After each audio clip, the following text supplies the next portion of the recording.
안녕하세요. 심리학자 이따입니다. 오늘은 심리학 관련 전공 석사 입학 전에 무엇을 준비하면 좋을까에 대해서 한번 얘기를 나눠보고자 합니다. 저도 석사 들어갔을 때 생각해보면은 뭐 정보도 없고 뭘 어떻게 준비해야 될지 조금 어려워했던 기억이 나거든요. 근데 특히 이제 심리학 전공을 하지 않았던 분들은 더 막막할 거라고 생각이 들어요.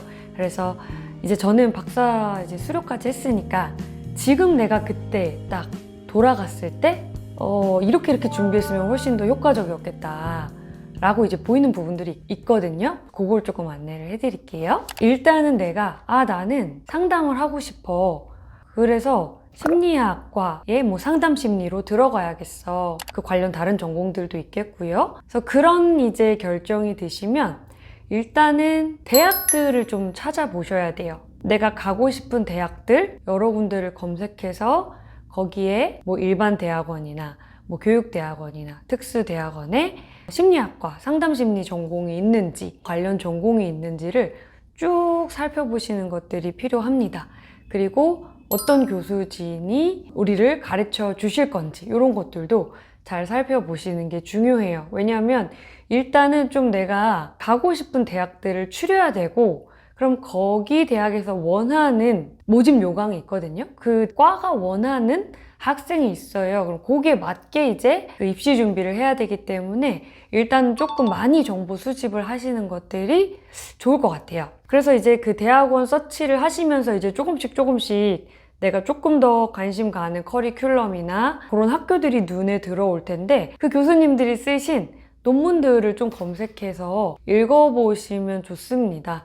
이 교수님이 어떤 분야에 관심이 많고 주로 어떤 주제로 논문들을 쓰시는구나. 그럼 나도 이 교수님 밑에 들어가면 이런 연구를 하겠구나라는 대략적인 감을 잡으실 수가 있어요. 그러면 이제 좀 더 흥미가 생기는지 안 생기는지도 분별할 수 있고 교수님의 니즈에 맞게 내가 좀 연구기획서를 작성할 수도 있겠죠. 그래서 일단은 좀 논문들을 읽어보시는 것들이 이제 필요할 것 같아요. 그리고 대학교에 이제 모집 요강을 체크를 하셔야 돼요. 언제 접수를 하고 어떤 것들을 필요로 하는지. 그럼 보통 이제 연구 계획서가 필요할 거고요. 영어가 조금 필요할 수도 있고요. 통계가 필요할 수도 있어요. 그리고 당연히 심리학적, 상담적 지식은 이제 물어볼 수밖에 없고요. 그 대학교에서 어떤 거를 입시 때 보는가를 알고 거기에 맞춰서 이제 준비하는 것이 효율적이라고 볼 수가 있습니다. 석사를 들어갈 때 이제 준비해야 되는 기본적인 것들이 있어요. 그 중에 일단은 저는 첫 번째로 당연히 기본이니까 심리학, 상담심리에 대한 기본적인 이해가 있어야겠죠. 일단 석사에 입학하고 나면 그때부터는 카오스예요. 너무 많은 학습의 양이 들어옵니다. 그렇기 때문에 미리 조금 세팅을 하고 가시는 게 놀라지 않는데 도움이 되실 거다 라는 생각이 들어요. 그래서 미리 심리학 개론 서적이랑 그 다음에 상담심리 그 개론 서적을 정독하시는 거 추천드리고요. 두 번째는 이제 영어예요. 특히 이제 일반 대학원은 그 연구 중심이기 때문에 논문을 많이 읽는데 영어 논문을 굉장히 많이 읽어요. 그리고 이제 영어는 시험에서 입시에서도 나올 가능성이 높고요. 그리고 실제로 석사 들어가서도 영어로 논문을 본 일이 많기 때문에 저는 그게 제일 아쉬웠었거든요. 저는 이제 영어가 그냥 그렇게 뛰어난 층에 속하지 않기 때문에 처음에 들어가서 영어로 논문을 읽으니까 이게 조금 버거웠던 기억이 나요. 그거를 내가 한글로 읽었으면 되게 빨리빨리 내가 습득할 수 있었을 텐데 그거를 영어로 일단 해석을 해야 되죠?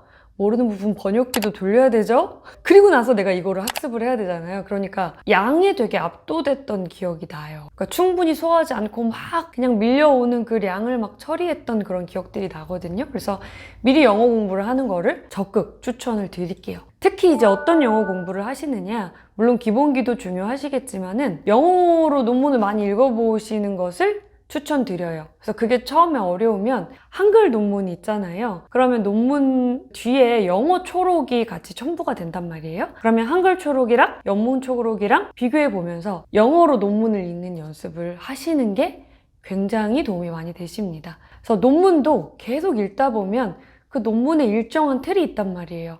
서론이 있고 그 다음에 연구 방법이 있고 그 다음에 연구를 하고 연구 결과가 있고 그거에 대한 논의 함의가 있고 이런 식으로 항상 연구가 진행되기 때문에 쓰이는 단어들이 되게 비슷해요. 그래서 논문 영어에 되게 익숙해지는 게 굉장히 빠르게 내가 학습하는 데 도움이 많이 될 거다라는 생각이 들어요. 그래서 이렇게 논문을 내가 많이 읽다 보면은 영어 논문 포함 한글 논문도 많이 읽다 보면 이제 연구 계획서를 어떻게 써야 되는지 대충 이제 감이 오실 수 있어요. 그러면 그거 기반으로 연구 계획서를 잘 써내시면 되겠죠? 근데 제가 생각하기에는 석사생들한테 그 연구 계획서에 대한 뭐 높은 퀄리티를 기대하지는 않을 것 같아요. 왜냐면 아직 써본 적이 없기 때문에 이제 어떠한 그 교수님의 연구 주제랑 좀 비슷한가? 그래도 좀 많은 논문들을 읽고 그걸 베이스로 좀 썼는가? 이런 거를 좀 기초해서 볼 거라는 생각이 듭니다. 그래서 특히 이제 영어 공부 제가 말씀드렸는데 이게 이제 입시에도 영어로 뭔가 지문을 읽고 그거에 대한 심리학적 질문이 들어오는 입시도 있거든요. 그런 면접 방식도 있기 때문에 특히 심리학 용어를 영어로 공부하시는 게 효율적이신 거죠. 그래서 심리학 개론 서적을 영어로 하나 보시는 걸 추천드려요. 특히 자주 사용하는 심리학 상담 용어들이 있거든요. 그런 것들은 꼭 암기를 하셔야지 면접 볼 때 이제 그 단어들이 아 이게 이걸 말하는 거구나 하고 그걸 베이스로 이제 대답을 할 수가 있겠죠. 이런 부분들 도움이 되실 거라는 생각이 들고요. 마지막으로 이제 학교마다 다르겠지만 통계 관련된 질문이 있는 학교가 있어요. 이제 내가 일반 대학원에 진학을 했다 그러면은 통계가 되게 중요하긴 하거든요.